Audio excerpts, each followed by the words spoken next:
Hi there. Welcome to the Kessler Law Firm podcast. I'm your host, Michael Kessler. And today my special guest is St. Lucie County Commissioner Chris Dzadovsky. And what we're going to talk about today is what is Fort Pierce going to do when the United States versus Trump circus comes to town in August? Chris, I appreciate your joining us today. First of all, tell all our viewers who you are. Well, my name is Chris Dzadovsky. I've been a county commissioner here for approximately 15 years. I represent District 1, to which the courthouse is located in downtown Fort Pierce.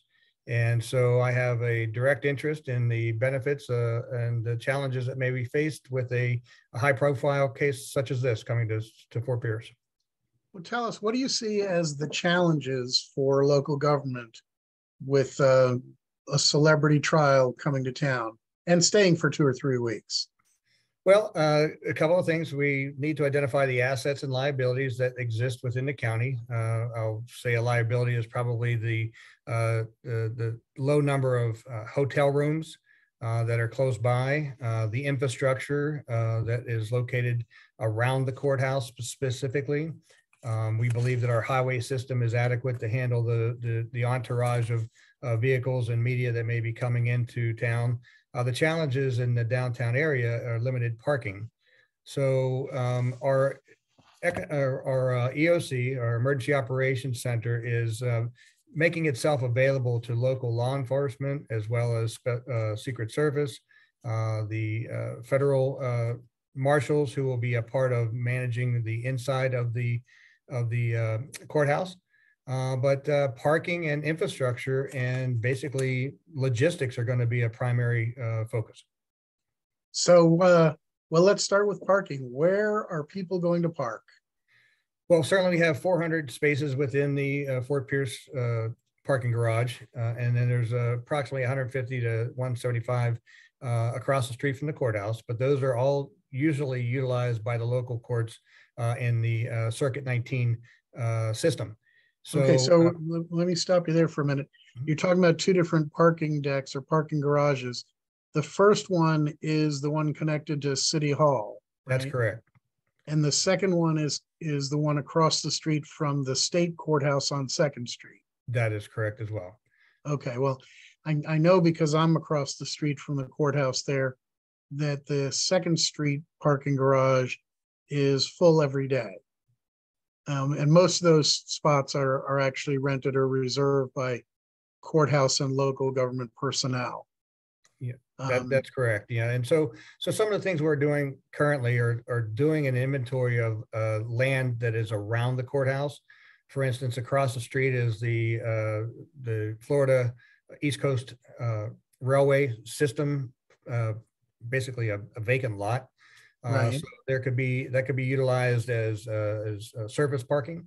There's additional parking behind the courthouse, the federal courthouse, on 6th and 7th Street, over by the old post office, by Mervis's. That can be utilized for surface parking. But the logistics of those have to be talking to the landowners and Right. having conversations with, how are you going to manage it? What's going to be the liabilities?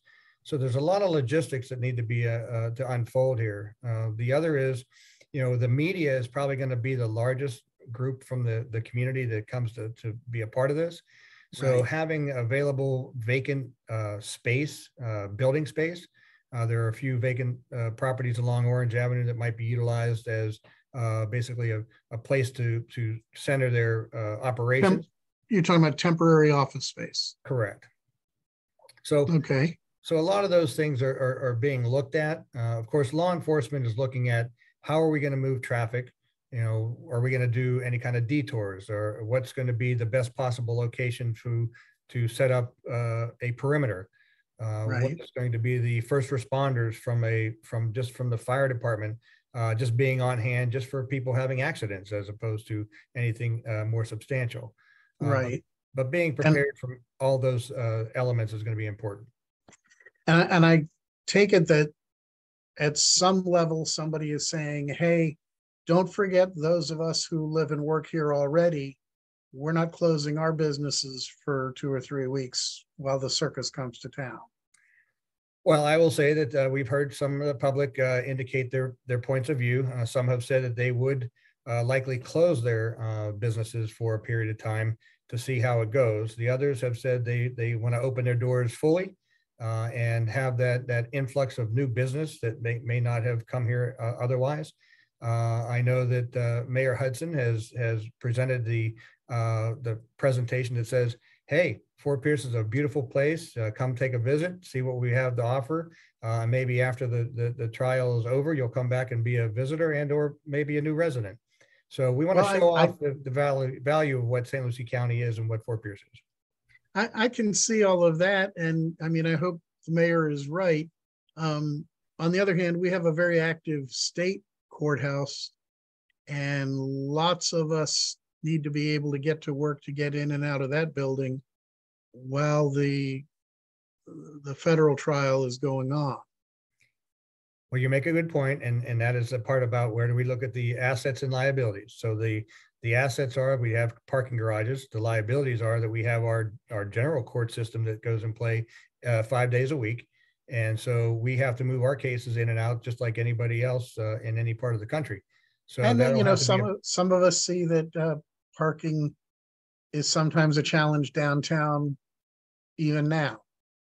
Well, that's true. That is true. And we've had parking studies. The county and the city are entering into an agreement to increase some additional parking just for the day-to-day right there on Depot Street, right behind your offices. Mm-hmm. So those are being looked at to add additional spaces. There are private properties down from the state's attorney office on the hillside there that may be utilized. Again, they're private ownership. And so those conversations will have to be had. Right. And so the idea is working with the chief judge and managing how the court operations will go. We can't stop our business. People need a speedy trial. They need to have a fair and opportunity to have their cases heard in the local courts. Sure. So. You also mentioned earlier restaurants and hotels. I mean, there's a lot of restaurants in the downtown area. My guess is they can handle the influx of people that'll come in. But I'm wondering about where people are going to stay. Well, I actually am the chairman of the tourism board, and we have about 4,400 rooms in the county. Are they conveniently located to downtown? There are a few. I would say there are probably approximately 200 rooms within several, 3 to 4 miles from downtown, but that's not thousands. There would be a distance to drive. There are some at the Turnpike. That's about 7 or 8 miles from downtown. So there are hotels available. They're not the Ritz. Not all of them are the Ritz. But I think that those who would be interested in coming to travel to be here for this event, if you will, would take the rooms available that are available.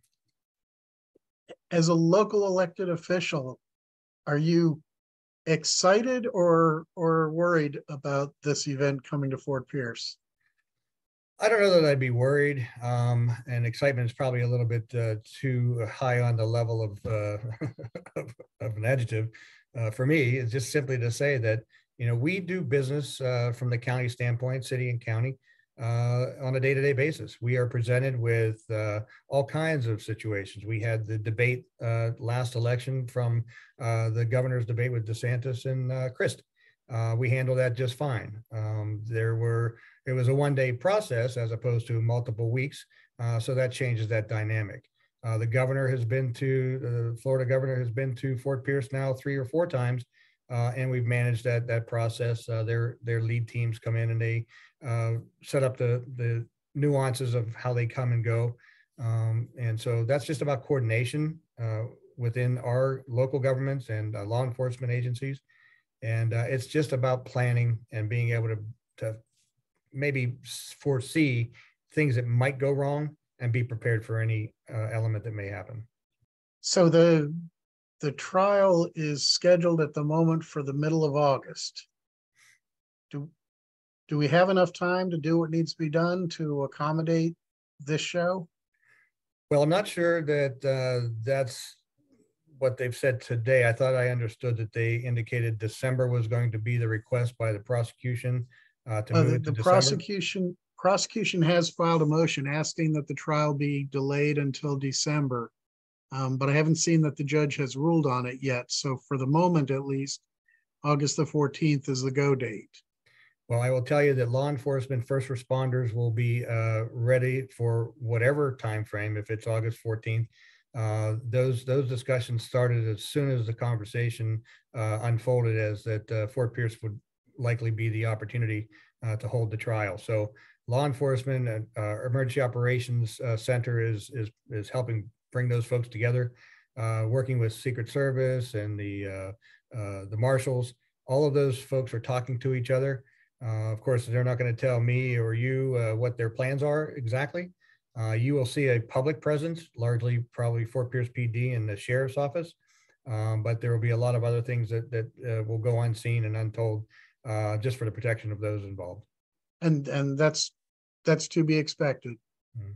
We don't really need to know what they're doing. We just need to know that they know what they're doing. Well, I will share with you that there is a lot of activity behind the scenes, and there's a lot of conversations and a lot of logistics being handled right now. Well, that's great.